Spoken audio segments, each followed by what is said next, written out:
And cost of living relief will feature heavily in tonight's budget as well as the upcoming election. Let's bring in Christie Nicholas, CEO of Mumpower, which specialises in market research and brand reviews for mothers. Hello, Christie. What are mums telling you they want to see out of tonight's budget? And we have to remember what families are going through at the moment. 8 out of 10 households are really feeling the stress, and we know that every second family is now dipping into savings or living off credit cards, and that's way worse than what it was a year ago. So what they want to see from what's going to happen tonight is, at a bare minimum, we need to see some tax relief. We need families to be able to line their pockets again so that they can do what the government wants them to do, which is support local and buy Australian. Families want to know, how do you want them to do that if there's not enough money left in the kitty for them? Well, how difficult is it for families dealing with inflation and with interest rates unlikely to come down much more? It is in the worst situation that we've seen things, and it is actually getting worse. What we know now is that 60% of families are spending more at the supermarket and on utilities.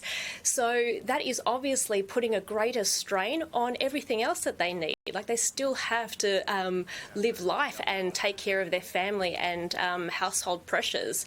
So that is a real sticking point at the moment. So what steps are mums and dads taking to combat the rising cost of living? Are they cutting back?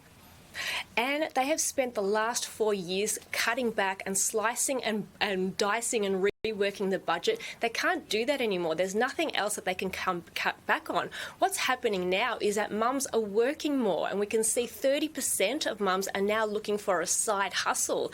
And this isn't to be able to accommodate luxuries. This is just to start making up for what they have had to sacrifice over the past few years. That's where we're at now. Well, Christie, how will tonight's budget influence families when it comes to voting in the federal election in a few weeks' time? Families are going to be looking at what cost savings is going to be for them in a real world perspective. So if we're looking at getting some energy relief of $150, parents are going to be thinking that doesn't even pay for a dentist visit. So the government has to do more than some token savings. We want to see how society at large is going to make a better impact on families moving forward. Christie Nicholas, thanks very much for your time this afternoon. Thank you, Anne. And 7 News will have full coverage of